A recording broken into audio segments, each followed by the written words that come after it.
ये आकाशवाणी रायपुर है। छत्तीसगढ़ी समाचार बुलेटिन के संग संगीता यादव के जय जोहार।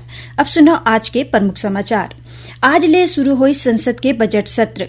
राष्ट्रपति ह लोकसभा और राज्यसभा ला करीन संबोधित। नगरीय निकाय चुनाई में आज रहीस नाव वापसी के आखिरी दिन। और बीजापुर और कांकेर में कुल 17 माओवादी करीन आत्मसमर्पण करैया कई माओवादी मन में घोषित रहीस इनाम। अब समाचार विस्तार ले। संसद के बजट सत्र आज ले शुरू हो गए हैं।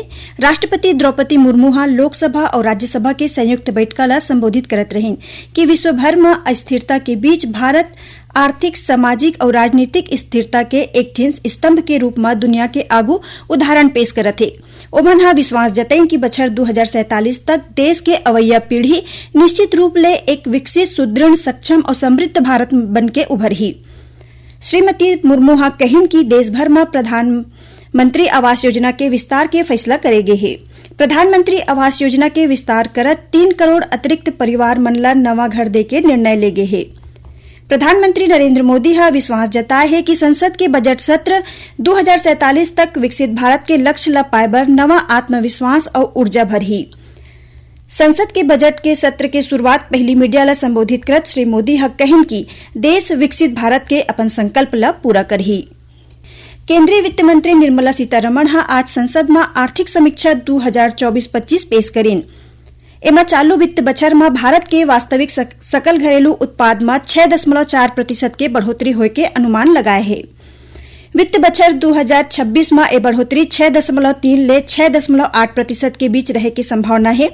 आर्थिक सर्वेक्षण में ए बात ला महत्ता दे गए है कि घरेलू अर्थव्यवस्था के बुनियाद मजबूत बने हैं, जेमा संतुलित राजकोषीय समेकन और स्थिर निजी खपत है। एमा उल्लेख करे गए है कि देश हा कृषि और सेवा क्षेत्र डहार ला समर्थित स्थिर आर्थिक विकास प्रदर्शित करे है। सर्वेक्षण में बताए गए है कि देश के जीडीपी वित्त बछर 2025 के पहली तिमाही में 6.7% और दूसरा तिमाही में 5.4% बढ़े है। एकर मतलब है कि चालू वित्त बछर के पहली 6 माही में वास्तविक जीडीपी बढ़ोतरी 6% होही। वित्त बछर 2025 के पहली 6 माही में कृषि विकास स्थिर रहीस, उन्हें दूसरा तिमाही में 3.5% के बढ़ोतरी दर दर्ज करेगी। वित्त बछर 2025 के पहली 6 माही में औद्योगिक क्षेत्र में 6% के बढ़ोतरी हुईस। सेवा क्षेत्र डहार ले पहली 6 माही में 7.1% के बढ़ोतरी के संग अच्छा प्रदर्शन करें। बीजापुर जिला में आज 6 लाख रुपया के इनामी संग 10 माओवादी मनहा पुलिस के आगू आत्मसमर्पण करे है। आत्मसमर्पित माओवादी मनहा एओबी के पार्टी सदस्य, सीएनएम अध्यक्ष, डीकेएमएस अध्यक्ष, पीएलजीए सदस्य, जनताना सरकार के सदस्य, कुटीर शाखा और कृषि शाखा के अध्यक्ष संघ सदस्य शामिल है। ए माओवादी मन ला राज्य सरकार के पुनर्वास नीति के तहत 25-25 हजार रुपया के प्रोत्साहन राशि देगी। उन्हें कांकेर जिला में आज 7 इनामी माओवादी मनहा पुलिस के आगू आत्मसमर्पण करे है। एमा ले 3 माओवादी मनु पर 8-8 लाख रुपया के, एक जिन माओवादी पर 5 लाख रुपया और 3 माओवादी मनु पर 1-1 लाख रुपया के इनाम घोषित रहीस। ए माओवादी मनहा सीमा सुरक्षा बल बीएसएफ के उप महानिरीक्षक विपुल मोहन बाला, अतिरिक्त पुलिस अधीक्षक संदीप पटेल और दिनेश सिन्हा के आगू आत्मसमर्पण करे है।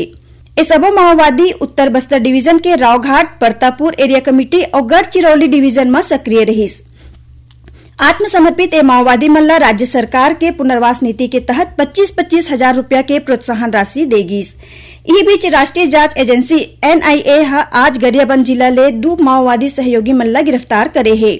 ये दोनों माओवादी मनु पर बड़े गोबरा इलाका में आईडी विस्फोट में शामिल रहे के आरोप है।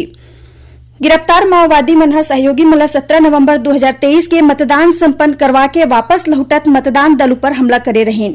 ए विस्फोट में आईटीबीपी के एक जिन जवान के मौत हो गए रही।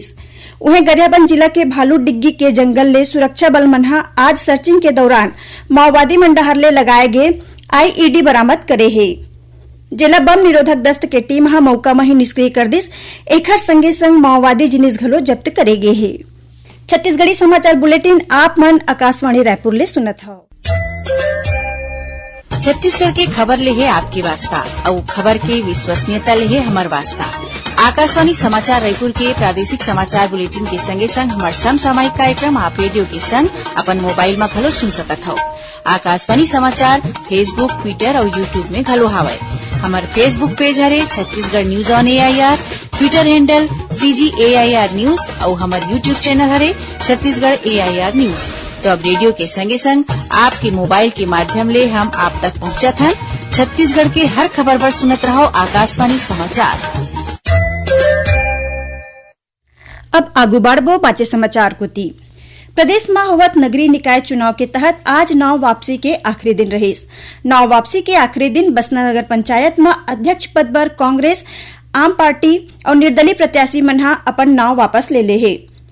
एकर बाद नगर पंचायत में अध्यक्ष पद के भाजपा प्रत्याशी डॉक्टर खुशबू अग्रवाल निर्विरोध निर्वाचित हो गए हे। फिंगेश्वर में घलो कांग्रेस के पार्षद प्रत्याशी हा अपन नाव वापस ले ले हे।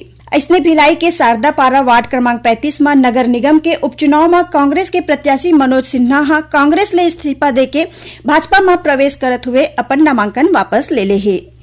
छत्तीसगढ़ राज्य निर्वाचन आयोग नगरीय निकाय और त्रिस्तरीय पंचायत चुनाव के तहत प्रदेश में 3 अलग अलग तारीख मन में सार्वजनिक अवकाश के घोषणा करे है।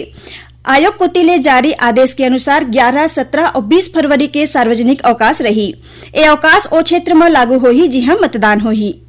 छत्तीसगढ़ हाईकोर्ट राष्ट्रीय राजमार्ग में बाढ़त दुर्घटनाओं पर चिंता जताए है। मुख्य न्यायाधीश रमेश कुमार सिन्हा और न्यायाधीश रविन्द्र कुमार अग्रवाल के खंडपीठ में काली एक जनहित याचिका पर सुनवाई हुई।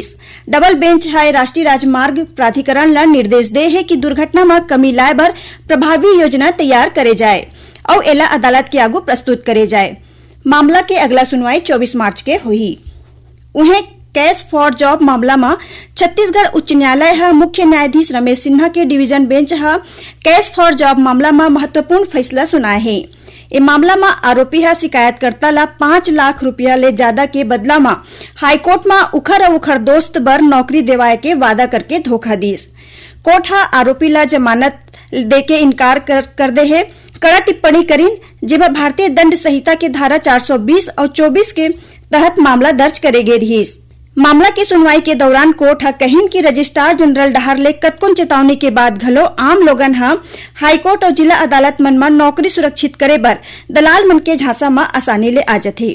कोर्ट कहिन की शिकायतकर्ता घलो ए मामला में निर्दोष नहीं है, काबर की ओहा खुद हाईकोर्ट में नौकरी पाए बर पैसा दे रहीस। कोर्ट अपन फैसला में छत्तीसगढ़ हाईकोर्ट के रजिस्ट्रार जनरल ने निर्देश दीन की शिकायतकर्ता के खिलाफ घलो कानून के अनुसार कदम उठाए जाए। उप मुख्यमंत्री अरुण साव कहिन की राज्य सरकार धान खरीदी के तारीख ला आगू नहीं बढ़ावे।